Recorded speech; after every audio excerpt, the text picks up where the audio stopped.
구독, 좋아요. 김민수 대변인 나오셨습니다. 어서 오십시오. 네, 안녕하세요. 반갑습니다. 네, 예. 안녕하세요. 반갑습니다. 만날 때마다 반갑습니다. 네, 반갑습니다. 일주일 만에 뵀는데 네. 한 며칠 안 된 것 같아요. 네, 뵙는 얼굴 중에서 가장 반가운 얼굴들인 것 같습니다. 예. 자, 앞서 이제 부동산 이야기를 먼저 했습니다만은 텐센트, 중국 IT 대기업으로 알려져 있는 텐센트가 국내 대표 게임사 넥슨, 잘 알려져 있죠. 넥슨 인수를 타진하고 있다, 이런 보도가 나왔습니다. 게임 업계가 상당히 긴장할 수밖에 없고, 국민들은 상당히 중국의 이런 마수가 곳곳에 뻗쳐오는데 이제 아주 국내에서 최고로 알려진 넥슨까지 인수해, 그러면 이제 우려와 비판이 커질 수밖에 없는데, 중국 자본과 기술 이렇게 영향력이 점점 커지고 있는데 어떻게 이 상황을 보세요? 네, 안 좋게 봅니다. 안 좋게 봐요. 안 좋게 보죠. 사실 이게 지금 굉장히 심각한 수위에 달해 있다라고 보거든요. 그러니까 지금 이제 중국 자본의 영향력이 계속 확대되고 있고, 미국과 중국의 패권 전쟁이 지속되고 있는 상황에서 우리나라가 지금 중국 자본으로부터 자유롭지 못하고 중국 자본의 지배에 계속 들어가게 되는 것인데, 이게 지금 국가가 비단 지배에 들어가지 않는다라고 하더라도요. 현대 사회에서는 기업들이 이 자본의 지배에 당하게 되면 기업이 국가를 가동하는 굉장히 중요한 원동력이기 때문에 이것은 꼭 국가가 지배되는 것과 다름없다라고 봐도 큰 차이가 없다라고 생각이 됩니다. 그리고 지금 텐센트 같은 경우와 넥슨의 인수설 같은 경우는 아직 설에 불과하지만은 이것이 현실화될 때는 굉장히 여러 가지 문제점이 발생할 수 있다라고 봐야 되거든요. 일단은 지금 게임이라는 것이 미래 산업의 약간 집약체예요. 그러니까 게임이 그냥 우리가 불과 한 10년 전만 해도 게임이 학생들에게 좋은 영향을 미치지 못하니 게임 산업에 대해서 너무 이렇게 지원하는 것은 바람직하지 못하다는 여론들도 굉장히 많았어요. 근데 그렇죠. 실제로 게임 같은 경우는 미래 산업이라고 불리는 AI나 XR 그리고 네트워크 첨단 기술들이 모든 것들이 다 집약된 것이다라고 볼 수 있을 정도로 지금 미래 기술들이 집약되어 있다. 그리고 이 플러스 전체 K 콘텐츠가 지금 한류 바람 세계적으로 불고 있지 않습니까? 네. 예, 전체 K 콘텐츠의 수출의 약 67%를 게임이 차지하고 있습니다. 엄청나게 큰 비중이죠. 가반을 넘는 비중을 게임이 차지하고 있다 이미. 그리고 또 대한민국 청년 인재들 이 고급 일자리에 8만여 명이 종사하고 있다. 그러니까 굉장히 큰 숫자라고 봐야 됩니다. 그래서 지금 이러한 산업들이 지금 중국 지배에 놓이게 된다라고 했었을 때는 이러한 부분들에 대한 중국 영향력이나 통제권에 대해서도 무시하지 못하는 일이 발생할 것이다. 라고 하는 것인데요. 오늘 이 주제를 말씀드리기 위해서는 제가 볼 때는 두 가지 정도로 좀 이렇게 요약해서 봐야 될 것 같아요. 예. 하나는 지금 이것을 그냥 단순한 인수전 M&A로 볼 것이 아니라 중국에 의한 지금 대한민국 산업 주권에 대한 쟁탈로 하나를 봐야 되고요. 예. 그러니까 대한민국 산업 주권 쟁탈의 문제점. 그리고 또 이를 보호하지 못하고 있는 대한민국의 기업을 증오하는 문화, 기업을 악마시하는 문화, 이로 인한 지금 기업에 대한 이러한 상속세 문제, 네, 이렇게 두 가지 문제로 좀 이것을 짚어본다라고 하면 이 미래 산업이나 지금 우리 대한민국의 산업 보호를 위한 방안들을 좀 연구해낼 수 있지 않을까 이렇게 생각하고 있습니다. 예. 네. 지금 기업 간 거래가 단순한 기업 간 거래가 아니다. 이야기를 해주셨는데 산업 주권 쟁탈 문제를 이야기했어요. 조금 더 그러면 이 중국 기업의 지금 인수라는 형식으로, 인수합병이라는 형식으로 이렇게 넥슨을 텐센트가 인수를 할 경우에 여러 가지 리스크가 있을 텐데, 정치 경제적 리스크 부분을 일부 이제 이야기를 해주셨는데, 이 정치적 경제적 뿐만 아니라 안보적 리스크도 발생할 텐데 어떤 점에서 주목을 하시나요? 일단 제가 이거 좀 한번 여쭙고 싶은데, 요즘에 주식 투자를 하신 분들이 많기 때문에 텐센트를 들어본 분들도 있을 텐데요. 예. 사실 지금 이번에 텐센트가 넥센을 인수한다라는 소문이 나오기 전에 텐센트라는 기업에 대해서 얼마나 자세히 알고 있었는지 저는 좀 궁금합니다. 우리 앵커님께서 너무 박식하시지만 텐센트가 뭐 하는 기업인지 혹시 아세요? 텐센트는 본래는 플랫폼 기업 아닙니까?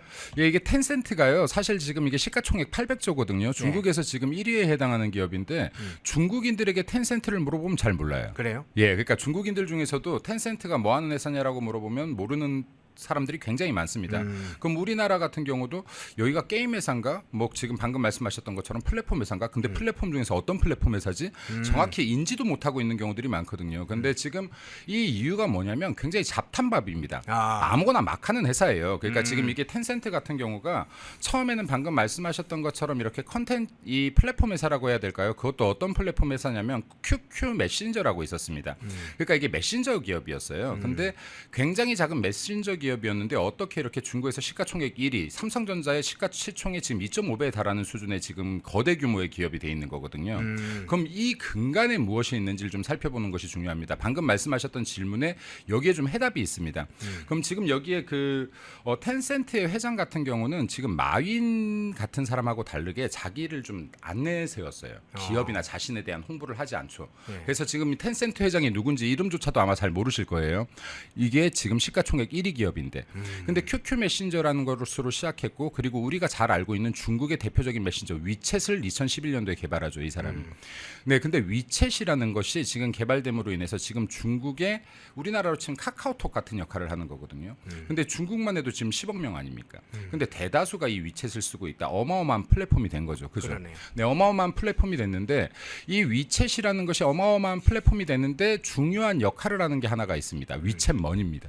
네. 위챗머니. 네, 위챗머니입니다. 예. 근데 위챗머니가 왜 중국에서 이렇게 히트를 치게 되고 또 중국 공산당과도 연계가 되냐면 중국의 굉장히 골칫거리 중에 하나가 위조 지폐였거든요. 그리고 이건 중국에서조차 골칫거리 중에 하나였는데 이게 위챗머니라는 것이 통용되면서 이 위조 지폐 문제가 상당수가 사라져요. 네. 그럼 지금 이런 것들이 지금 이제 통용화되면서 중국에서 지금 어떤 이야기가 되냐면 위챗을 통해서 이런 공산당에 반하는 사상을 갖고 있는 사람들을 적발하겠다라는 발언도 실제로 나왔었거든요. 그럼 실제로 중국 같은 경우는 공산당이 기업들을 지배한다라고 봐야 됩니다. 상당한 영향력을 미친다고 봐야 돼요. 근데도 불구하고 중국인들이 위챗을 쓰지 않을 수가 없죠. 왜냐하면 위챗을 안 쓰는 것 자체가 이상하게 낙인 찍히는 겁니다. 그렇군요. 네, 전 국민이 다 쓰고 있는데 이것을 기피하는 것 자체만으로도 중국 공산당에 이렇게 식별될 수 있는 대상이 될 수가 있기 때문에 실질적으로는 위챗이 지금 중국의 상당한 통제를 받고 있다라고 봐야 되는 것이고 그럼 지금 당연히 텐센트도 마찬가지겠죠. 텐센트가 지금 우리나라의 게임 기업을 인수한다라고 하니까 게임 회사인 줄 알고 있는데 게임 개발을 하지 않는 회사입니다. 알고 계세요? 네, 게임 개발을 하지 않습니다. 게임의 외주를 주어서 사실은 그냥 자회사로만 두고 정확히는 게임 회사에 투자를 하는 회사라고 봐야 됩니다. 그러니까 게임 회사들의 투자를 해서요. 실제로 굉장히 짧은 기간 약 10년도 안 되는 기간 동안에 전 세계 36개의 기업들을 인수를 합니다. 네, 그래서 지금 실제 게임을 개발하지 않지만 게임 인수를 주로 해서 게임 기업들을 인수를 해서 이 영향력을 확대하는데 이것은 단순하게 게임 기업을 인수한다라고 볼 것이 아니라 여기에 있는 기술과 집약된 아까 미래산업에 집약된 기술들을 가지고 가는 것이기도 하고요. 여기에 있는 수많은 전 세계의 사람들의 정보를 가져가는 것이기도 하고요. 아까 말씀하셨던 이러한 부분에서 안보의 문제들도 직결될 수밖에 없다. 왜? 여기에는 중국 공산당들의 개입이 있기 때문이다라고 하는 것인데 사실 지금 여기 중국 기업들 같은 경우가 공산당의 지배하에 놓여 있지만 국가에 반대할 수가 없는 게 국가 때문에 크기도 해요. 네, 왜냐하면 중국에서 지금 그렇죠. 유튜브 들어갈 수 있나요? 없죠. 페이스북 들어갈 수 있나요? 없죠. 네, 상당히 외국의 경쟁력이 있는 기업들을 다 막아내고 있기 때문에 내수를 독점하는 형태를 갖고 오면서 기업이 성장을 하는 거거든요. 그래서 이게 외국으로 예를 들어서 위챗 우리나라 사람들 안 쓰죠. 외국으로 이것이 수출되기에는 굉장히 제한이 있으나 실제로 이 플랫폼을 통해서 세계적인 기업들을 자본으로 잠식할 수 있는 여건을 만들고 있다. 그래서 이게 지금 중국 자본에 대한 문제들은 비단 우리나라뿐만이 아니라 지금 미국에도 위협이 되고 있는 것인데 이것을 지금 우리나라가 무방비적으로 대응을 한다라고 하면 이건 우리나라의 산업 주권을 찬탈당하게 될 것이고 네, 그리고 또 두 번째는 우리나라의 기술들이 유출되는 결과를 갖고 오게 될 것이고 여기서 대한민국의 여러 정보들이 중국으로 유출되는 결과도 가져오게 될 것이다. 그렇기 때문에 지금 우리나라 같은 경우는 게임 산업 같은 경우는 국가 전략 산업으로 지정할 필요가 굉장히 있습니다. 네. 왜냐하면 아까도 제가 말씀드렸다시피 지금 여기에 K 콘텐츠들의 수출의 67%를 차지하고 있는 게임 산업에 대해서 대한민국이 국가 전략 산업으로 이 부분을 채택하고 보호할 필요가 있고 또한 비정상적으로 지금 들어오고 있는 중국 자본 등 지금 이런 자본들 민간 거래를 위장한 주권 침탈, 산업 침탈에 대한 부분에 대해서는 대한민국 정부 차원에서 방어를 할 제도적 장치를 마련할 필요가 있다. 네. 이런 부분들에 대해서 지금 이제 이재명 정권이 들어섰는데요. 분명한 것은 지금 친중적인 정책을 고집할 것이 아니라 대한민국의 주권을 어떻게 지킬 것이냐. 이제 옛날과는 달라요. 그러니까 옛날과 달리 우리나라가 지금 영토적인 침탈을 당했다라고 해서 이게 주권 침탈이 아니라 산업도 주권 침탈을 당하면 이거 주권 침탈인 겁니다. 네. 이러한 부분들이 국민에게 피해가 갈 수 있고 대한민국의 잠재 역량을 갉아먹을 수 있다라고 하면 이런 부분에 대한 제도적 장치에 대한 마련을 준비해야 될 것이다. 그리고 이것이 민주당이나 이재명 정부에서 역량이 없다라고 하면 이러한 부분들에 대해서도 국민의힘 가치연구에서 선제적으로 법안을 입법한다든지 그리고 해결책을 모색하는 방안들을 통해서 국민들에 대한 여론도 가져갈 수 있을 것이다라는 말씀 좀 드리고 싶습니다. 예. 네. 중국 기업들은 이제 중국 공산당의 지침이나 통제 구조 하에 있기 때문에 지금 산업 주권의 문제, 기술 유출의 문제, 정보 유출의 문제, 정보 유출은 뭐 실제로는 안보 정보도 있을 거고 개인 정보도 있겠죠. 그게 유출이 되면 실제로 국가안보뿐만 아니라 개인의 관련된 안전 문제까지도 유출이 되겠죠. 자, 부동산 시장 문제도 좀 한번 여쭤보고 싶습니다. 부동산 넘어가기 전에 이거 하나만 더 아까 예. 제가 그 대한민국 그 기업들에 대한 상속세 부분 잠깐이라도 얘기를 하고 가야 될 것 같은데 이 부분도 제가 말씀을 드렸는데 네. 지금 대한민국 그 기업들에 대한 상속세 문제는 굉장히 심각합니다. 지금 예를 들어서 텐센트가 넥센을 지금 인수하겠다라고 나온 거 결국에는 지금 넥센의 회장이 이 작고를 하면서 지금 이 상속 문제거든요. 근데 지금 대한민국 같은 경우는 기업에 대한 상속세가 50%인데 여기 최대 기준 20% 지금 이 할증이 있어요. 그럼 최대 60%까지 지금 상속세를 납부해야 됩니다. 기업 승계가 안 되는 거예요. 대한민국에 100년이 넘은 기업이 나오지 못하는 구조인 이유인 것입니다. 근데 지금 이러한 것들이 지금 세계적인 국가들과도 굉장히 지금 엄청난 차이가 있어요. 예를 들어 미국 같은 경우는 상속세가 40%, 프랑스 45%, 독일 30%, 그 OECD 국가 평균은 15%에 지나지 않거든요. 근데 대한민국은 60%더라. 60%이기 때문에 기업이 지금 경영권이 유지될 수가 없고 결국에는 기업 경영권을 빼앗기면서 무너지는 구조를 갖고 있는데 이게 지금 예전에 대한민국이 굉장히 경쟁력이 있다라고 했던 기업 중에 락앤락이라고 기억나세요? 예. 이렇게 지금 냉장고에 넣는 이런 네네. 식기를 개발하던 회사죠. 예. 근데 이 회사 같은 경우도요. 이 상속세 문제 때문에 결국에는 지금 회사 지분들을 팔게 되는데 이것을 사들였던 게 홍콩 사모펀드예요. 홍콩 사모펀드 기업이 돼버리는 겁니다. 이게 우리나라 기업들을 지켜내지 못하는 거예요. 이번에도 지금 넥슨도 마찬가지입니다. 지금 회장이 작고를 하면서 이거 지금 상속세를 납부해야 되는 돈이 약 6조였어요. 6조. 네, 근데 이 6조를 다 해결하지 못하니까 주식으로 국가에 대납을 한 겁니다. 주식으로 지금 처리를 한 거예요. 현금이 아니라. 지금 넥슨의 2대 주주가 기재부입니다. 기재부예요. 그러니까 이유가 있군요. 네, 이런 말도 안 되는 일들이 벌어지는 게 지금 대한민국이다. 네. 이러한 것들이 계속해서 기업을 악마시하는 문화들 때문에 그런데 실제 지금 우리나라 다음으로 뭐 상속세가 많은 것으로 뽑히는 일본 55% 같은 경우에도요. 일본도 55%의 상속세를 매기고 있지만 특별한 상황, 기업 승계 등의 특별한 상황이 있었을 때는 이런 것을 면제해 주기도 합니다. 그러니까 우리나라에서 진짜로 국민들을 위하고 대한민국 잠재 역량을 향상시키고 대한민국의 국익을 위하는 것이 기업들의 상속세를 가다 부과함으로 인해서 기업의 승계를 유지, 존속을 못하게 하는 것이 지금 국익에 도움이 되는 것인지 아니면 이 기업 승계를 통해서 지금 지속적으로 이 수익을 창출하고 이것으로 국가의 세금을 납부하고 일자리를 창출해내게끔 만드는 것이 국익에 도움이 되는 것인지 이 방향성을 정확히 잡아야 된다.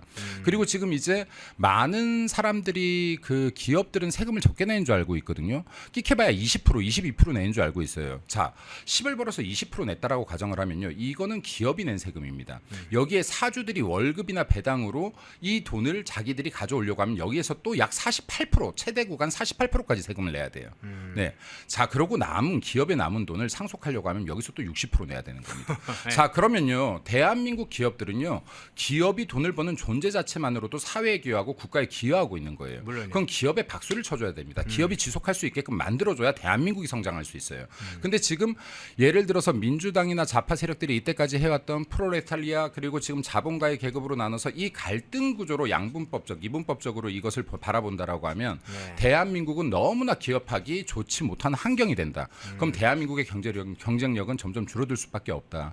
그래서 지금 이러한 것들은 지금 대국가적인 과제로 보고 국민의 힘도 기업들이 어떻게 해야 더 자율성을 보장하고 존속할 수 있고 기업의 영리 추구를 통해서 국가적 이익과 국민들의 복지를 향상시킬 수 있는지를 종합적으로 검토할 때가 됐다. 그리고 이러한 부분들은 지금 보수가 계속해서 주장해야지 맞는 것이 보수주의의 핵심 가치 중에 하나가 기업의 자유가 있고 시장경제 체제가 있지 않습니까? 예. 이 부분을 제대로 주장하지 못하면 보수의 중요한 무기 중에 하나를 잃는 것이다. 자, 이러한 문제가 터졌을 때 지금 보수정당 국민의힘은 이러한 문제에 빠르고 적극적으로 대응해서 국민들에게 해결책을 제시하는 것 중요하다는 말씀드리고 싶습니다. 예. 사실은 대기업이나 중견기업, 중소기업 모두 기업 자체가 잘 운영된다는 것만으로도 사회적 기여를 크게 세 가지를 하고 있다고 그러죠. 첫째, 방금 말씀하신 것처럼 우리 국민들이 지금 많이 쓰고 있는 세금, 뭐 우리 각종 인프라, 교통시설부터 해서 의료시설, 경제 사회에 국가 운영에 필요한 자산, 복지 비용 이런 게 다 세금으로 쓰여지는 거니까 그 막대한 세금을 기업이 벌어서 세금을 내는 것이죠. 두 번째는 고용을 창출하는 것이죠. 삼성만 하더라도 자기 밑에 있는 자회사까지 하면 약 10만 명 정도의 직접 고용을 하고 있다고 하니까 고용이 창출하는 효과가 있죠. 세 번째는 좋은 제품을 사용을 해서 생활의 혁명을 이루어지게 하는 것이죠. 세탁기가 좋은 걸 나오게 되면 그간에 손으로 빨아야 했던 우리 어머님들 굉장히 노동력에 시달리는데 그 세탁기 하나로 엄청난 삶의 변화가 생기죠. 기업들이 창출한 겁니다.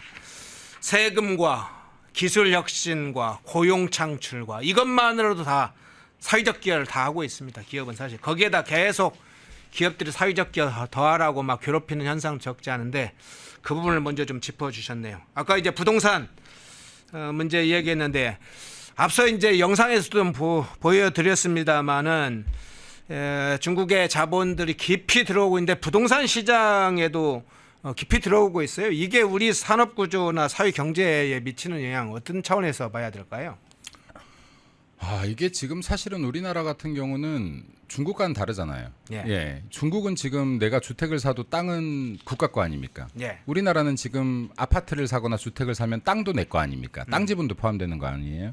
그럼 지금 이게 외국인들이 특히 중국인들이 이 지금 주택들을 산다라고 하는 것은 대한민국 토지 침탈로 봐야 돼요. 저는 그렇게 생각합니다.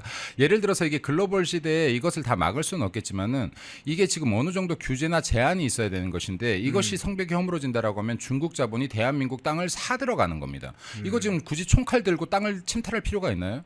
네, 이게 지금 얼마나 지금 중국인들의 손에 지금 대한민국의 땅이 넘어가고 있는지 알 수가 없는 지경에 이르르고 있다라는 말씀을 좀 드리고 싶은데 왜냐면요. 지금 이게 2023년 기준인가 주택담보대출의 절반이 중국인입니다. 예. 네. 주택담보대출의 절반이 중국인이라는 소리는요. 중국 자본으로 대한민국 땅을 사고 있다는 소리가 아니에요.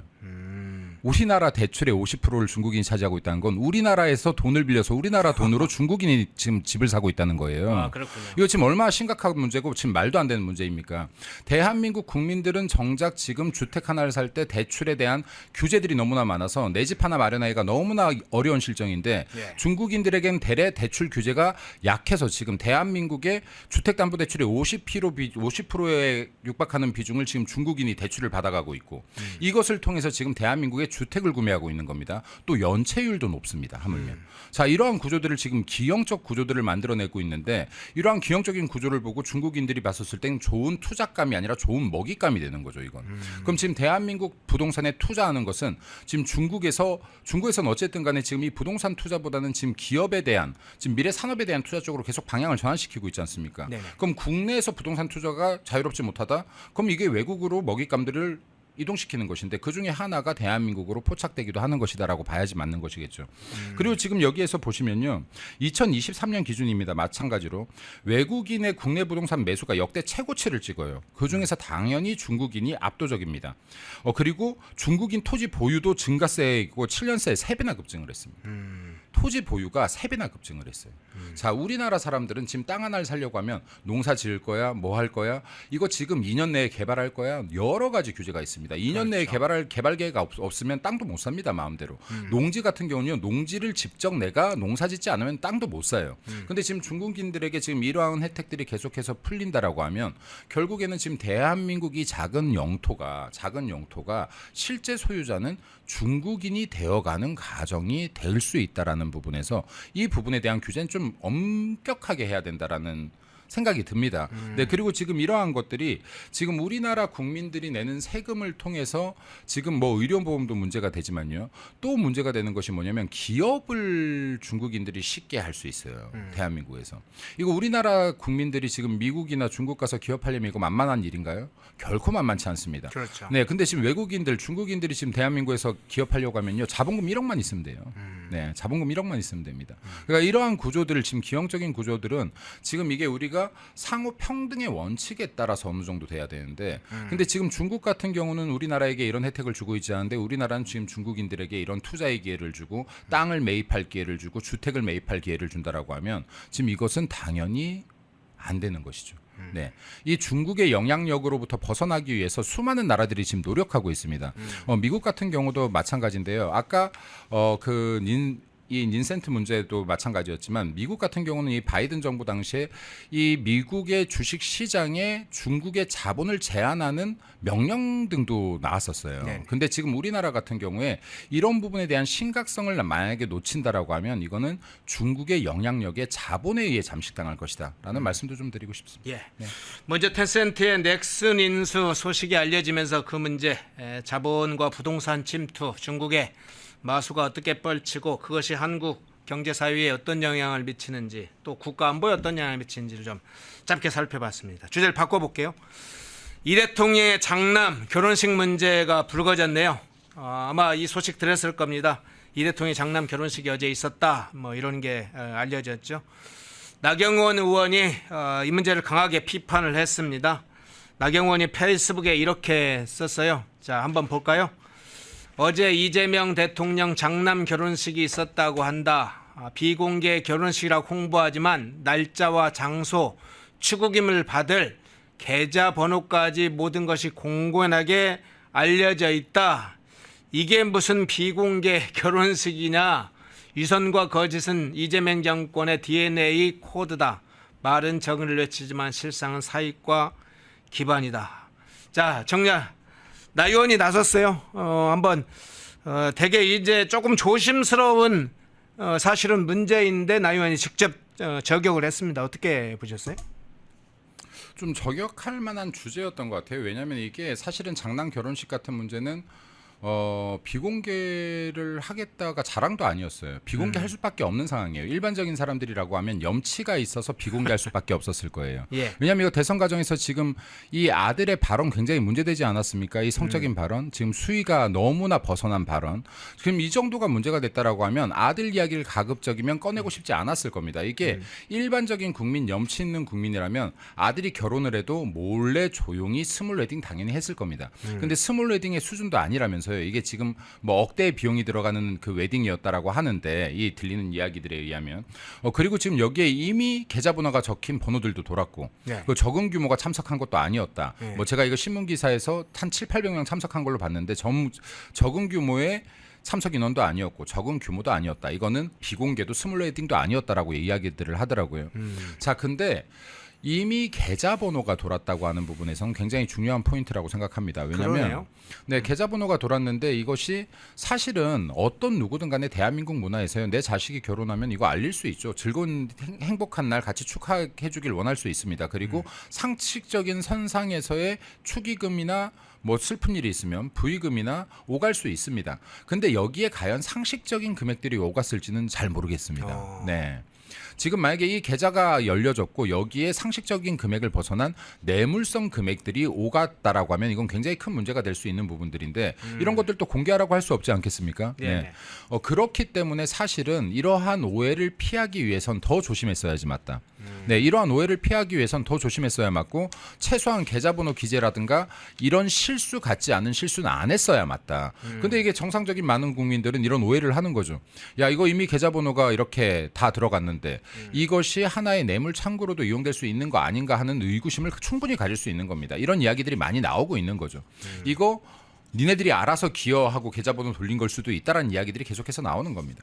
그래서 지금 이제 이러한 부분들은 비단 이재명뿐만이 아니라 이게 권력을 가지고 있는 사람들이 좀 조심해야 될 부분이 아닐까라고 생각되어집니다. 네. 예. CH8410 빈님 고맙습니다. 시청하시면서 좋아요 꾹 눌러주시면 큰 도움이 됩니다. 자, 방금 말씀하신 중요한 문제네요. 국가 지도자라고 하는 사람이 아주 고위 공직자라고 한 사람들의 몸가짐과 행동은 굉장히 각별히 조심해야죠. 지난번 탄핵 국면에서 정영식 재판관 어떤 짓을 했습니까? 3월인가요? 올 3월인가요? 3월에 아들 결혼식을 아주 호화찬란하게 강남에 있는 한 호텔 결혼식장에서 했다고 알려졌죠. 그래서 상당히 눈살만 찌푸러진 게 아니라 문제의 소지도 않고 있었다 지적을 받았는데 이 대통령 장남 결혼식도 그냥 말은 비공개했는데 실제는 비공개가 아니었군요. 그런데 지난번에 이동호 씨 아들 문제와 관련 성희롱 관련된 부분이 나왔는데 이게 책임이나 해명이 뭐 제대로 있었습니까?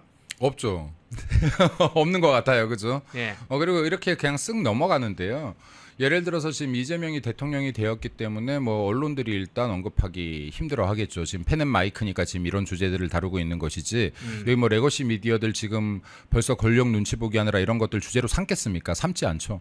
네, 근데 지금 이러한 부분들에 대해서도 명확하게 좀 짚고 넘어가야 된다. 그리고 이건 비단 이재명의 아들이 아니라고 하더라도요. 이런 발언을 했다라고 하면 이건 굉장히 지금 사회적 지탄을 받았을 겁니다. 이건 이재명 아들이기 때문에 정치적 지탄을 받는 게 아니에요. 어떤 누구라도 이 정도 수위의 발언을 했다. 그것도 지금 공공연히 모두가 볼 수 있는 게시 글을 통해서 했다라고 한다 그러면 이것은 당연히 사회적 비난 대상이어야 되고 법적인 책임을 받을 수 있는 부분이어야 되는 것이죠.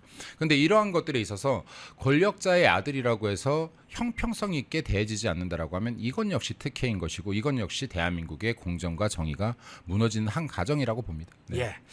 일단 가족 문제가 나왔으니까 마지막으로 이 질문을 드릴게요. 대통령 가족이라도 사성할 문제는 물론 보호를 할 건 보호를 해야 되겠죠. 과도하게 정치화하거나 흠집 내는 식으로 공격하는 것은 물론 자중하고 절제해야 되겠죠. 그런데 최근에 이제 김민석 후보자 아들 문제부터 본인 자신의 문제가 굉장히 많은 사건이 터지고 있습니다. 이한주 국정기획위원장도 두 아들에게 뭐 증여했다까지 터지고 있는데 이 정치인이나 대통령의 가족 문제 이거 공적으로 검증 대상이 어디까지 돼야 될지 이 문제는 항상 논란의 거리가 되고 있어요.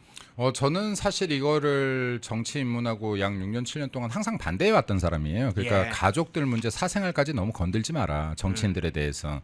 그리고 저도 자식이 5명인데 애들이 아직 어리지만은 애들이 다 내 뜻대로 클지 안 클지 어떻게 알겠습니까? 애들이 사고를 칠지 바르게 클지 어떻게 알겠습니까? 이게 어떻게 부모 뜻대로 다 통제되겠습니까? 예. 그럼에도 불구하고 검증해야 될 부분은 있다. 어떤 부분을 검증해야 하는 것이냐? 이것이 대한민국 사회의 공정과 정의를 해치는 어떠한 특혜가 간다면 그리고 대한민국의 공정과 사회 질서를 무너뜨리는 문제를 일으켰다면 이 부분에 대한 검증은 일어나야 되는 것이다. 그러니까 이걸 사생활을 파듯이 들어가는 것은 대한민국 정치 중에서도 저는 좋은 문화라고 보진 않습니다. 그럼에도 불구하고 아빠의 권력을 이용해서 자식들을 특혜를 주는데 이것이 대한민국 공정과 정의를 해친다거나 그리고 자식들이 어떠한 무리를 일으켰는데 이것이 대한민국 사회 질서를 해할 만한 것들이라거나 그리고 이러한 간섭을 해야 할 만한 것들이라거나 이럴 때는 이 부분에 대해서는 문제를 짚어야 되는 것이다. 그리고 이게 지금 이제 대한민국 권력자들에 대한 도덕성을 굉장히 강조한 나라 아닙니까?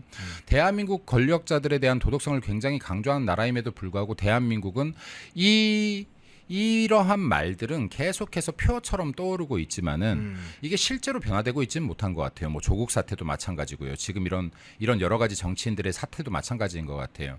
근데 정치를 하려고 하는 사람들은 이제 앞으로는 이러한 문제에 대해서 조금 더 신중하게 접근해야 되지 않겠는가. 내 자식 안 아까운 사람 어디 있고 내 자식 잘 되기를 원치 않는 사람 어디 있겠습니까마는 그럼에도 불구하고 사회적 정의나 이 공정을 해치지 않는 범위에서 자식 사랑을 해야지 맞지 않겠는가라는 이런 뭐 좀 제언을 하고 싶습니다. 네, 예. 제언을 하고 싶고요. 그리고 뭐 그러고 싶네요. 예. 네. 더 하고 싶은 얘기가 있지만 아마 찝찝하는 거 보니까 마음에 걸리는 이 얘기가 있는 것 같습니다. 예, 2부 텐센트의 넥슨 인수, 중국의 자본, 부동산 침투 문제하고 이재명 대통령 그 아들 결혼식 문제와 관련해서 나경원 의원이 관련된 좀 비판을 해서 그 문제를 중점적으로 다뤄봤습니다. 김민수 전 국민의힘 대변인이었습니다. 고맙습니다. 감사합니다. 펜앤마이크와 광동이 함께 준비한 구독, 좋아요. 지금부터는 또 저희 펜앤마이크 경제TV에 출연하시는 경제평론가 모셔가지고 대한민국의 이 기업들, 우리 경제 상황에 대한 논평 한번 들어보도록 하겠습니다. 문서진 경제평론가와 함께하겠습니다. 어서 오십시오. 네, 안녕하십니까. 자, 오늘 좀 이재명 대통령의 자본시장 활성화 방안 뭐 이런 얘기들 좀 나눠보고 또 중국이 대한민국 기업을 노리고 있는 이 상황에 대한 말씀 좀 들어볼 텐데요. 먼저 이재명 대통령이 이런 얘기를 했습니다. 주식 투자로 생활비 벌고 주식 배당으로 소득을 얻는 그런 사회를 만들겠다. 그래서 어떤 이재명식 부자 만들기 프로젝트를 추진하겠다 이런 얘기를 했는데 여기에 대해서 지금 굉장히 투자자들이 굉장히 반신반의하고 믿을 수 없다 이런 반응 보이고 있다고요. 아무래도 이재명 정부는 네. 그 배당, 배급 이런 예. 거 좋아하시는 것 같아요. 음. 주식 시장의 근본적인 목적이 그러니까 그 회사에 대한 미래 성장 가치에 대한 것을 투자한 부분이 어찌 보면 가장 크거든요. 예. 물론 거기에서 이제 부수적으로 배당도 중요하긴 합니다. 하지만 배당만 가지고는 주식 시장이 성장할 수 없는데 지금 현재 그 이재명 정부가 지금 나오고 있는 상법 개정안이라든지 이런 것들을 보면 물론 안 하는 것보다는 나은 게 있긴 합니다. 예. 워낙 이제 우리나라 기업들이 배당을 좀 많이 못 준다라는 부분이 있는데 근데 그건 우리나라 기업들의 흔히 말하는 이 성장 과정을 봐야 되는데요. 배당이라는 건 뭐 물론 돈을 많이 벌면 배당을 예. 주는 건 좋을 수는 있습니다. 예, 예. 근데 기업이라는 건 그렇게 해서 번 돈을 다 배당하고 흔히 말하면 다 배분을 해버리면 그거 다음에 뭐 어떤 기업에 대한 M&A라든지 아니면 뭐 기술에 대한 투자라든지 이런 것들 할 돈이 없어지거든요. 예, 예. 그리고 또 사업이라는 게 언제나 다 매번 이제 좋을 수는 없단 말이에요. 참고로 이제 삼성전자 같은 경우도 이제 반도체 부진이 뭐 벌써 한 2, 3년 가면서 적자를 굉장히 많이 받고 예, 예. 특히 요즘에 이제 그 조방원이라고 이제 주식 시장에서 잘 가는 섹터 조선, 중에 방산. 방산 원전 중에 예. 조선업황 같은 경우는 15년을 못 살았거든요. 근데 그럴 때 흔히 말하는 이런 이 잘 될 때 돈을 모아 놓은 걸 가지고 버티는 거거든요. 예. 그런데 이런 돈을 잘 벌 때 벌었으니까 돈을 다 배당을 해라라고 하면 아무래도 시장 입장에서는 주식 시장이 거기가 당장 메리트가 있을까? 물론 최근에는 좀 흐름은 괜찮긴 합니다. 하지만 뭐 그 흐름이 흔히 말하는 추세적인 상승을 만들 수 있을까? 배당만으로 쉽지 않다라고 보고요. 제가 이제 여기 말씀이 나온 것 중에 반박 논지는 핵심인데 이 중에 핵심은 중요한 건 이겁니다. 그러니까 체질 개선이 부족한 상황에서 그냥 단순히 배당 많이 주고 한다는 것만으로 주가가 많이 올라갈까? 어허. 예, 그걸 가지고 속된 말로 이제 진짜 국민들이 안심하고 미국처럼 미국 주식에 투자를 해서 실제로 미국 이 국민들 같은 경우는 부동산보다는 주식 투자가 더 많습니다. 예, 특히 예. 미국 같은 경우는 이제 연금 펀드 중에 401k 펀드가 미국 주식 비중을 워낙 많이 가지고 있기 때문에 실제로 미국 주식은 이 국민들의 노후와 연결고리가 강하기 때문에 오. 그래서 항상 미국 대통령이 주식 시장이 안 좋으면 네. 선거에서 많이 졌거든요. 어허. 그러다 보니까 트럼프 대통령도 항상 주식시장 이야기 하잖아요. 그만큼 이제 주식시장이 굉장히 중요하긴 한데 아직 뭐 그걸 제가 보기에는 이재명 대통령도 하고 싶으신 것 같아요. 근데 이제 이게 미국과는 좀 체질적으로 좀 다르다라는 부분도 좀 아셔야 될 것 같고요. 다시 한번 말씀드리지만 지금 우리나라가 결국은 이제 이 주식시장이 잘 가려면 기업이 잘 살아야 되잖아요. 예. 근데 지금 물론 아직까지는 법안이 통과되지는 않았지만 노란봉투법이라든지 그러니까 기업을 좀 옥죄는 정책을 많이 사용을 하잖아요. 예. 거기에 상속세도 너무 높고 음흠. 예, 그런 것들은 그러니까 기업 활동을 원활하게 할 수 있는 법을 만들어 놓고 거기에 또 이제 배당 관련 부분을 수정해 나가는 건 좋은데 예. 단순히 야 너희 돈 많이 벌었는데 왜 돈 자꾸만 배당 안 해줘 여기에 초점을 맞춰서 지나치게 배당이 집중돼 있고 그다음에 기업이 활동하기 좋은 환경을 만들어주지 않는다면 그러니까 그로 인한 흔히 말하는 주가 상승이 얼마나 오래 가겠냐라는 거죠. 이 부분은 좀 분명히 생각해야 할 부분이라고 생각합니다. 주가 얘기하셨는데 오늘도 주가는 오르긴 올랐습니다. 네. 지금 이제 거의 3,000포인트 가까이 올라가는 건데요. 네.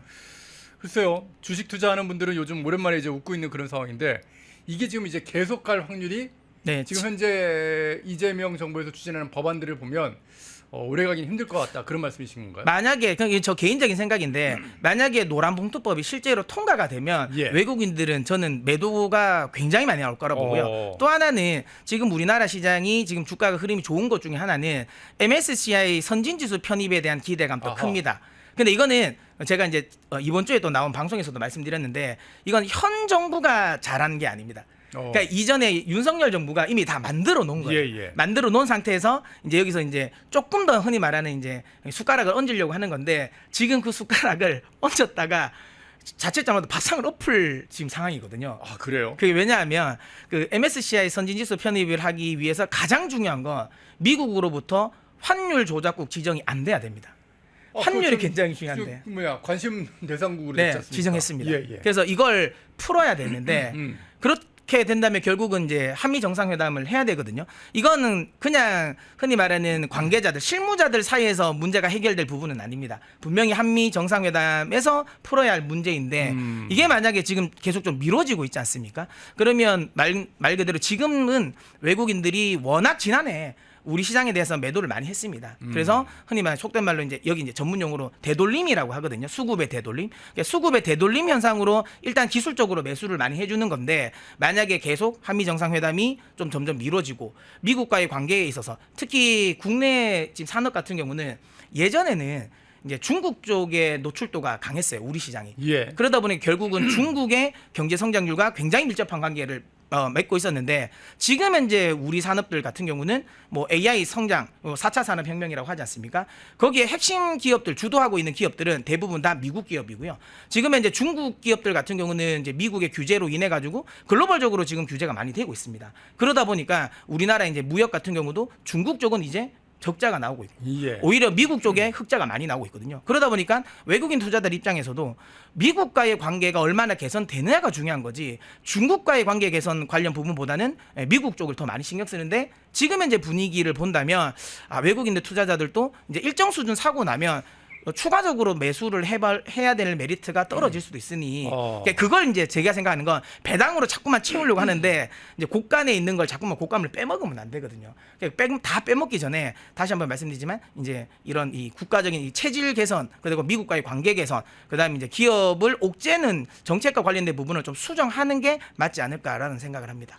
이야, 말씀 들어보니까 굉장히 걱정되는 그런 상황인데 지금 또 걱정되는 일이 있는 게 지금 중국의 공산당 어떤 중국 기업들은 전부 다 공산당 소유라고 네. 봐야 되는데 중국의 거대 기업인 대기업이라고 하는 텐센트가 대한민국의 이 게임 업체죠. 이 네. 넥슨을 인수한다. 그런 얘기가 들리더라고요. 맞습니다. 이렇게 되면은 지금 우리나라의 게임 업체가 중국 공산당 손에 넘어가는 건데 이거 괜찮은 건가요? 안 괜찮죠. 아, 왜냐하면 예. 그 전례 그러니까 지금의 텐센트는 단순히 우리나라 기업뿐만 아니라 외국 기업 게임사들 관련 이 흔히 말하는 인수를 굉장히 많이 했습니다. 굉장히 많이 했는데 그 결과물이 우리는 알 수 있거든요. 예. 만약에 우리나라 게임사들을 인수하고 나서 나중에 어떤 결과가 나오는 거는 앞전의 예를 보면 알 수 있는데, 그런가요? 예. 네, 우리가 이제 우리 시청자층 분들이는 모르실 수 있습니다. 예, 예. 아니 그래도 아실 수 있을 것 같은데 워낙 유명한 게임이라서 롤이라는 게임 있지 않습니까? 예. 워낙 이제 젊은 친구들이 많이 하는 게임. 예. 그 롤이라는 게임을 만든 회사가 라이엇 게임즈라는 회사가 있습니다. 그 회사를 텐센트가 인수를 했었거든요. 아, 그래요? 지금 또 텐센트가 소유하고 있습니다. 근데 중요한 건 지금 우리는 여전히 게임은 롤이 최고가 아니야라고 생각하실 수도 있는데요. 이제 예. 글로벌적으로 롤의 인기는 떨어졌고요. 지금 그 롤과 비슷한 게임이 지금 중국 시장에서 1등을 하고 있는 게임이 있거든요. 그게 텐센트가 만든 왕자 영요라는 게임이에요. 예. 그 화면을 보시면 정말 롤과 똑같습니다. 그러니까 이게 뭐냐면 라이엇 게임을 인수를 하고 나서 그거가 똑같은 게임을 만들어서 중국에 론칭을 해서 결국은 롤은 원래 중국에서 인기가 굉장히 많았거든요. 예, 예. 근데 이제 왕자 영요라는 게임을 만들면서 왕자 영요라는 게임이 작년 한 해만 1년 매출이 11조가 나왔어요. 라이엇이 나온 게임 매출보다 훨씬 더 많이 가져갔습니다. 결국은 거기에 있는 IP를 다 사놓고 원래 이게 만약에 중국 회사 게임이 아니었으면 라이엇 게임즈가 어떻게 하겠습니까? 당연히 특허권이라든지 뭐 지식재산권 침해 관련 부분을 소송을 걸었을 거 아니겠습니까? 근데 이걸 자기들이 인수했으니까 자기들이 안 거는 거예요. 어허. 결국은 이제 흔히 말하는 쉽게 중국 시장에서 단물만 빨아먹고 미국 버려버리는 IP를 거네요. 그렇죠. IP를 어허. 그냥 쉽게 취할 수 있는 부분이고요. 여기서 또 문제가 되는 건 중국 게임들 같은 경우는 중국 내의 사상을 게임에 굉장히 많이 접목시켜요. 아 그래요? 예, 그게 굉장히 좀 우려가 되는 부분입니다. 제가 게임을 잘 안 해가지고 그건 잘 모르고 있었는데. 그러니까 중국 게임인데 어떤 식으로 하나요? 그러니까 흔히 말하는 우리가 지금 중국 같은 경우는 우리나라 역사 왜곡을 굉장히 많이 하고 있지 않습니까? 네네. 그런 것 중에 뭐 한복 같은 거를 입혀놓고 그걸 한푸라고 하면서 중국 캐릭터에 계속 입히는 경향도 굉장히 많고요. 아 네, 그런 식으로. 네, 그리고 제가 개인적으로 좀 우려스러운 부분 중에 하나가 최근에 이제 중국 같은 경우는 중국의 흔히 말하는 뭐 신화나 중국 관련 부분의 이제 이야기들 이런 것들을 많이 게임으로 만드는데 그 중에 최근에 엄청나게 큰 성공을 한 게 50이라는 게임이 있습니다. 예. 우리가 알고 있는 서유기. 서유기. 예, 서유기를 바탕으로 한 게임인데 이제 제가 왜 이 말을 우려하냐면 이런 식으로 본인들의 역사를 우리나라 게임사들에게도 개발하게 만들 수 있다라는 거죠. 그러니까 예를 들어 만약에 자칫 잘못하면 뭐 이순신 장군을 또 왜곡해서 게임을 만들 수도 있는 부분이고. 어허. 그래서 실제로 또 중국의 소형 게임사는 그렇게 만들기도 했었거든요. 그러니까 이런 부분들이 자칫 잘못하면 이거 문화 침탈로도 확대될 수 있는 부분이라서 이거는 굉장히 좀 심각하게 받아들여야 할 부분이라고 보시면 됩니다. 야 잘못하다가 대한민국의 이 세종대왕이 만들어 오신 한글이 갑자기 중국의 뭐 새로운 어떤 문자를 하나 이렇게 개조한 거죠. 충분히 그렇게 가능할 수도 있죠. 왜곡이 될 수 있는 그런 네. 상황이군요. 야, 근데 만약에 이런 거가 된다면 우리 기업이 이제 우리나라가 이제 막아야 될 거 아닙니까? 어쩌면 그렇죠. 대한민국의 문화 전쟁이 지금 벌어지고 있는 상황인데 이거를 우리 정부에서 그러니까 게임 산업을 국가 전략 산업 같은 거로 지정을 해가지고 아예 그냥 게임 산업 자체를 어떻게 보면 매각되지 않게끔 이렇게 네. 방어할 수 있는 그런 방법은 없는 건가요? 국가 전략 산업으로 해주면 저는 네. 개인적으로 막을 수 있다고 생각은 하는데 예. 이건 이제 정치인들의 인식 게임에 대한 인식이 저는 바뀌어야 된다고 보거든요. 어. 근데 이건 사실 이건 여야 모두 지금 현재 정치인 분들이 좀 생각을 달리 해야 됩니다. 제가 이거 자료를 하나 가지고 나왔는데 네네. 이건 이제 성남시가 이번에 다음 나오는 자료인데 네, 요 다음 걸 같습니다. 여기 없는가요? 여기 이거밖에 안 주셨는데. 예. 그러면 제가 말씀드리겠습니다. 예. 성남시가 이번에 예. 그 AI 관련해서 그러니까 캠페인 공모를 한 적이 있어요. 그 주제가 뭐냐면 4대 중독에 대한 부분 해결 관련 부분을 이제 캠페인을 공모를 했는데 그 4대 중독 악이라고 한 게 뭐냐면 그 중에 하나가 인터넷 게임이 있는 거예요. 그러니까 게임을 그러니까 질병으로 생각하는 거예요. 어허. 물론 최근에는 이게 워낙 이제 말이 많아서 인터넷 게임이 아니라 게임은 수정하고 인터넷이라고는 수정은 했지만 결국은 지금 이제 뭐 성남시장님 같은 경우는 지금 현재 국민의힘 소속 예, 아니겠습니까? 신상진 전 의원입니다. 맞죠. 그러다 보니까 이건 예. 이제 흔히 말하는 여야의 문제는 아닙니다. 그래서 정치인 분들이 인식 자체가 게임에 대한 인식 자체가 이거는 중독이다, 게임은 질병이다라는 인식이 강하다 보니 이걸 그러면 국가 전략 산업으로 흔히 말하는 이제 이걸 바꿔줄 수 있을까라는 부분이죠. 근데 이걸 바꿔서 저는 좀 해야 된다고 생각하고요. 아시는 것처럼 우리는 K-팝 그다음에 이제 K 콘텐츠 이거는 굉장히 사람들이 높게 평가를 합니다. 예. 근데 게임을 굉장히 좀 낮게 평가하는데 실질적으로 우리나라 문화 콘텐츠 관련 부분에 있어서의 50% 이상 수출 비중은 다 게임이 하고 있습니다. 그런가요? 엄청나게 많습니다. 최근 들어서 워낙 우리나라 이제 K-팝이 좀 성장을 해서 예. 조금 이제 그 비중도 적었지만 그러니까 한 2년 전만 하더라도 전체 비중에서 60%가 게임이었어요. 그만큼 게임이 압도적으로 우리 문화 콘텐츠 수출을 하고 예를 있는 들면 부분인데 뭐 어떤 게임이 뭐 다들 아시는 것처럼 우리 시프트 이번에 이제 나온 시프트 게임에서 나온 니카라는 게임도 있고요. 그 다음에 다들 아시는 배틀그라운드. 이렇게 우리나라가 배틀그라운드가 우리나라 게임. 네 우리나라 게임입니다. 크래프톤에서 만든. 예. 그거 당연히 이거 외국 게임이라고 생각했는데. 네, 우리나라 게임입니다. 예, 로스트 아크 같은 뭐 유명한 게임들이 굉장히 많은데 이런 게임들 수출 관련 부분이 큰 비중을 차지하기 때문에 그렇군요. 네, 이게 전략 산업으로 좀 지금은 해야 되지 않을까라는 생각을 합니다. 예.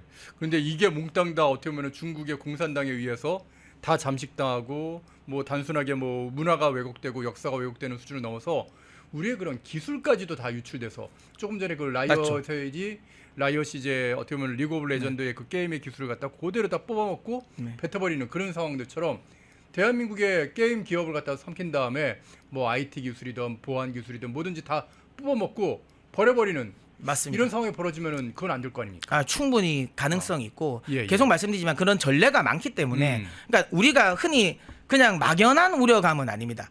무조건 이게 선례가 있기 때문에 예. 충분히 가능하고요. 저는 개인적으로 많은 분들이 이 부분을 좀 놓치고 있다고 생각하는데 네. 저는 지금 현재 이재명 정부의 핵심적으로 밀고 있는 정책 중에 하나가 원화 스테이블 코인이지 않습니까? 아, 예, 예. 저는 개인적으로 거기에 대해서 좀 부정적인 의견을 이야기를 드립니다. 그러니까 뭐 지금 하는 이창용 총재 같은 경우도 해야 된다 뭐 그런 얘기 네, 하시는데. 원래 예. 근데 그분 원래 안 하신다 그러셨거든요. 어. 위험하다 그러셨는데 압박을 많이 받으셨나. 갑자기 오늘 오늘, 해야 된다고 예, 해야 하시더라고요. 된다고 얘기를 하시죠. 그래서 제가 저분이 왜 그러시지? 라는 생각이 좀 들긴 했습니다. 근데 초반에는 어쨌든 이 입장 자체가 그 반대했던 입장 중에 하나가 결국에는 발권력을 뺏길 수 있다라는 거거든요. 중앙은행의 발권력이 통제돼 민간에게 넘어갈 수 있다라는 예, 부분인데 예. 이걸 잘 생각하면 뭐가 문제냐면 저는 뭐 이게 저의 어찌 보면 너무 지나친 뭐 흔히 말하는 우려가 아니냐라고 생각하실 수도 있는데 지금 제가 하는 이야기를 들어보면 지금 시청자분들도 그럴 수도 있겠다고 생각하실 수 있습니다. 이게 예, 좀 자세히 좀 쉽게 네. 좀 설명 좀 부탁드리겠습니다. 단순 게임이 넘어가는 게 아니라요. 네. 자, 원화 스테이블 코인이라는 걸 이미 문제가 됩니다. 이거 아까도 말씀드린 것처럼 민간이 코인을 발행하고 네. 그 발행한 양만큼 이제 흔히 말하는 이 원화의 흔히 말하는 수요가 많아지면서 원화 국채의 유동량이 많아지는 거거든요. 자, 그러면 이게 민간이 발행한다고 그랬죠. 근데 이거 코인을 발행을 엄청 잘하는 회사가 게임사입니다. 우리가 한 4년 전인가 5년 전에 게임사들이 NFT라는 코인 발행 열풍이 불었었어요, 한때. 그래서 위메이드, 그다음에 컴투스 이런 게임사들이 왜냐하면 게임사들은 이게 리즈가 맞거든요. 예, 예. 게임 내에서 거래되는 아이템을 코인화해서 코인으로 거래하게 만들 수 있거든요. 예. 그래서 그 과정을 만들어 놨기 때문에 게임사는 지금 현재 누구보다도 코인 발행을 하기가 쉬워집니다. 자, 그러면 만약에 원화 스테이블 코인 시장이 굉장히 커져 있는 상황에서 예. 지금 중국의 텐센트가 우리나라 주요 기업들, 특히 작은 기업들도 아닙니다. 거의 대부분의 주요 기업들의 다 지분을 가지고 있지 않습니까? 예. 그러면 그 각각의 흔히 말하는 이 대형 게임사들이 다 원화 스테이블 코인을 발행한다. 그러면 이건 발권력이 자칫 잘못하면 중국 기업에게도 중국 공산당에 의해서도 흔들릴 수 있는 분위기가 생길 수 있잖아요. 그러니까 대한민국의 통화량 자체를 갖다가 어떻게 보면 물가에 직격을 가할 수 있는 그 통화량을 중국 공산당이 쥐락펴락할 수 있는 상황이 될 수 있다. 될 수도 있다는 그런 거죠. 말씀이잖아요. 예, 그래서 이거는 제 논리의 비약이라고 말씀하실 수도 있지만 구조상 안 되는 게 아니거든요. 그러니까 예. 그 구조를 만들어 주고 있는 상황이니까 어허. 그 구조를 확실하게 활용할 수 있는 부분이라는 거죠. 그러니까 절대로 안 돼가 아닌 겁니다. 구조상 가능합니다. 그러니까 야. 예를 들어 공산당이 마음만 먹으면 할 수 있는 분위기가 만들어졌다라는 거죠. 말씀을 들어보니까 그렇다면 중국 공산당에서 뭐 어떻게 보면 그 스테이블 코인 같은 것들을 이게 여러분 쉽게 생각하시면 지역 화폐를 마구마구 찍어낼 수 있는 그런 거라고 생각하시면 됩니다. 어떻게 보면 현금화 시킬 네, 수 맞습니다. 있는 그런 가상화폐다 그렇게 생각하시면 좀 쉽게 이해하실 수 있을 것 같고요. 어쨌든 이런 것과 관련된 기업들은 앞으로도 계속 사냥을 할 것 같은데 맞습니다. 이건 좀 방어할 방법이 좀 필요할 것 같은데 어떻게 가능할까요? 아까도 말씀드린 것처럼 그러니까 이걸 이제 국가 전략 산업으로 이제 묶을 수 묶을 수 있는 있고, 방법이 보호할 수 있고요. 있고요. 예. 예. 또 하나는 근데 이제 그런 식으로 법적인 제재가 이제 민간 기업의 인수에 대해서 좀 제재하는 거는 지금 현재는 좀 쉽지 않지 않을까라는 예. 생각은 하고는 있습니다. 결국은 그렇게 되려면 이거죠. 이제 국내 게임사들의 체질을 개설해야 됩니다. 체질 자체. 그러니까 굳이 중국 기업이 흔히 말하는 지분을 인수 안 해도 되는. 예. 그러니까 왜 우리가 이렇게 생각하면 게임사들에게 아니 왜 흔히 말하는 그 텐센트 중국 뭐 다 공산당인 거 다 아는데 예. 왜 거기에 게임 지분을 넘겨라고 게임사를 비판하실 수도 있는데요. 근데 그 사업의 구조로 보면 비판할 수 없는 게 왜 많은 주요 대형 게임 우리나라 게임사들이 텐센트에게 지분을 넘겼을까? 지금 현재 글로벌적으로 중국 시장 게임 시장이 굉장히 큽니다. 근데 아시는 것처럼 지금 중국은 판호를 해서 중국에서 게임을 흔히 말하는 론칭을 할 수 있게 하려면 중국 정부의 허가를 받아야 되는 거예요. 중국 정부의 허가를 받지 않으면 아무리 좋은 게임이라도 중국에서 론칭을 할 수 없습니다. 당연히 그렇게 할 것 네. 같아요. 예. 근데 중국 시장이 아까도 말씀드린 것처럼 게임이 시장이 굉장히 크거든요. 글로벌 2위 시장입니다. 예. 미국 다음으로. 인구가 많으니까. 네, 엄청나게 큰 시장인데 그럼 이 시장에 우리나라 게임사들이 뛰어들 수 있는 방법은 텐센트에게 지분을 넘기고 결국은 텐센트를 통해서 퍼블리싱을 할 수밖에 없는 구조예요. 어허. 그렇게 안 하면 중국 시장을 버려야 되는 거거든요. 버려야 포기를 해야 되네. 포기해야 되니까. 근데 그게 게임사 입장에서는 쉽지 않다라는 거죠.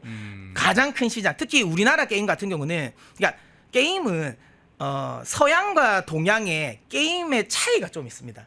캐릭터의 차이랑, 그러니까 서양인들이 좋아하는 캐릭터를 예, 예. 동양에서 만약에 하면 실패를 많이 합니다. 아하. 좀 이질감이 너무 많이 그렇죠. 들고, 그 다음에 동양에서 성공하는 캐릭터들을 서양에 가면 또 실패를 많이 하거든요.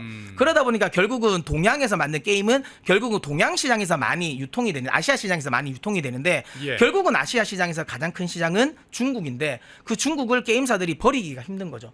그러다 보니 어쩔 수 없이 텐센트도 그걸 잘 이용한 거죠. 그렇게 해서 이제 많은 게임사를 인수를 한 거고, 이렇게 안 하기 위해서는 결국은 지금 현재 게임사들이 체질 개선해야 된다. 무슨 말이냐? 단순히 중국 시장을 겨냥하는 게 아니라 미국이랑 유럽 시장에 겨냥할 수 있게 게임을 체질을 개선해야 되는데, 여기에 필수는 뭐냐면, 그러면 게임을 원활하게 개발할 수 있게 만들어줘야 되는 환경인데, 지금 우리나라 같은 경우는 주 52시간에 모든 게 지금 걸려 있지 않습니까? 아. 예. 그러니까 이게 굉장히 중요합니다. 이것 좀 풀려야 됩니다, 이게. 하긴 진짜 그 게임 개발하시는 분들 보면은 시급을 전폐하고 네. 그 게임 만드는데 올인을 하셔가지고 네. 그렇게 해서 만들어내거든요. 왜냐하면 게임도 유행이 있기 때문에 그 맞습니다. 타이밍을 딱딱 맞춰줘야지만 그때 뭐 대박이 나고 그러는 거거든요. 아주 정확하게 아시는 예, 것 같습니다. 예, 그래서 정말 진짜 올인해서 만드는데 지금 주 52시간 뭐 걸려 있으면은 한참 캐릭터 만들다가 저 퇴근해야 됩니다. 맞습니다. 퇴근을 안 하면 제가 범죄자가 됩니다. 이래서 퇴근해야 되는 상황이 되거든요. 여기 야. 표를 보시면 예. 제가 또 설명드리고 싶은 게, 그러니까 게임, 우리나라 이제 정치인 분들이, 그러니까 게임 산업에 대해서 제가 좀 생각을 바꿔야 된다고 이야기 드리는 것 중에 하나가 뭐냐면, 일반 게임에 종사하시는 분들도 물론 노동자인데 일반 제조업 같은 노동이 아닙니다. 예. 게임이라는 건 개발할 때가 굉장히 많은 시간이 필요하고 노력이 그렇죠. 필요한데, 예. 이게 이미 한번 론칭이 되고 나면 그 다음에 서버 관리밖에 없거든요. 예. 그게 굉장히 줄어요. 일이 줍니다. 그런데 일괄적으로 계속 그냥 주 52시간이면 실제로 게임을 개발이 끝났는데도 그때는 진짜 할 일이 없는 거예요. 예. 그러면 너무 흔히 말하면 회사에 눈치 보이는 거고. 근데 이제 게임을 이제 프로젝트가 시작해서 게임을 해야 되면 일할 시간이 모자라는 거예요. 아하. 그러다 보니까 이게 굉장히 게임이 언밸런스한 거고, 중국 같은 경우는 아시겠지만 게임을 하면 그냥 거의 뭐 하루 뭐 20시간 주 뭐 7일 근무도 하거든요. 그리고 나서 한 달, 두 달씩 쉽니다. 그게 원래 게임 산업에는 맞는 건데, 이걸 그냥 일괄적으로 그냥 주 52시간 해야 된다라고 하니 사실상 이거는 맞지 않고, 지금 여기 보시면 아시겠지만 게임 산업에 종사하시는 분들 스스로도 유용 근무제를 찬성을 합니다. 아하. 주 52시간 필요해요. 모든 사업이 다 필요한 거예요. 이거 예. 일괄적으로 우리는 할 필요가 없다. 우리가 필요할 때 열심히 일하고 우리가 쉴 때는 좀 길게 휴식을 하고 싶다라는 건데, 이 부분이 좀 바뀌어야지 아까 말씀드린 것처럼 게임의 개발도 많아지고, 그렇게 해서 흔히 말하는 시장 공략 같은 경우도 유럽이라든지 미국 시장을 공략하고, 그렇게 됐을 때 중국에게 흔히 말하는 좀 집중하지 않을 수도 있다. 이렇게 보시면 뭐 굳이 내가 나 중국 시장 포기해도 지분 안 주고 싶어, 나는 그냥 우리 미국 시장, 유럽 시장 잘 하니까 중국에게 안 주고 싶다라고 하면 뭐 굳이 뭐 법을 바꾸지 않더라도, 특별하게 인수 관련 부분, M&A 관련 부분에 법을 바꾸지 않더라도 충분히 우리 기업들 자체가 자생할 수 있다, 이렇게 생각을 합니다. 예. 와, 오늘 저는 진짜 새로운 또 어떤 세계가 좀 이제 좀 배운 것 같습니다. 아마 시청자분들도 그런 느낌, 아까 댓글에서도 제가 정말 진짜 잘 모르는 분야인데 너무 쉽게 잘 설명해 주신다 그런 말씀하셨는데요. 문서진 경제평론가님과 함께 게임 산업과 대한민국의 설마 물가가 이렇게 연동돼 있고, 그걸 만약에 중국한테 뺏기게 되면 대한민국의 경제 시스템 자체가 중국의 손아귀가 들어간다는 거, 이런 걸 어디서 우리가 들을 수 있겠습니까? 일단 이런 좋은 정보들 저희가 잘 찾아가지고 일단 펜앤 마이크 이것이 뉴스다에서 계속해서 전해드릴 테니까요. 항상 주변에다 좀 널리 좀 알려주시고, 또 별도 클립으로 만들어 놓은 것들 주변에 많이 좀 홍보 좀 해주시기를 부탁을 드리겠습니다. 그리고 우리 뭐 자녀들 또 손자들이 게임 너무 한다고 막 구박하지 마시고요. 쉴 때 쉬고 공부할 때 공부하고 이렇게 하시게 하시고, 게임도 사실 어떻게 보면 굉장히 돈을 많이 벌 수 있는 그런 분야라는 것도 알아두시면 좋을 것 같습니다. 자, 문서진 경제평론가님과 함께 오늘은 이재명 정부가 말하는 이재명 스타일의 부자 만들기의 그 허점 또 하나, 그리고 중국의 자본들이, 중국의 공산당이 대한민국 기업을 노리고 있는 이런 상황들 한번 짚어봤습니다. 오늘 말씀 정말 잘 들었습니다. 펜앤마이크와 광동이 함께 준비한 광동 루테인 밀크 시슬, 혈행 개선, 노화로 인한 눈 건강, 간 건강. 펜앤마이크 TV 단독 할인 2개월분 한 박스에 3만원, 6개월분 세 박스에 84,000원. 펜앤마이크 구독자 전용 댓글 상단 할인 링크에서 구매 가능합니다. 전화 문의는 1661-6915, 전화 문의는 1661-6915. 펜앤마이크와 광동이 함께 준비한 광동 면역보감 데일리 스틱 2024년 건강기능식품 대상, 높은 흡수율, 휴대와 섭취가 간편한 스틱형 펜앤마이크 TV 단독 할인 1개월분 한 박스에 33,000원, 3개월분 세 박스에 9만원. 펜앤마이크 구독자 전용 댓글 상단 할인 링크에서 구매 가능합니다. 전화 문의는 2661-6915, 전화 문의는 2661-6915.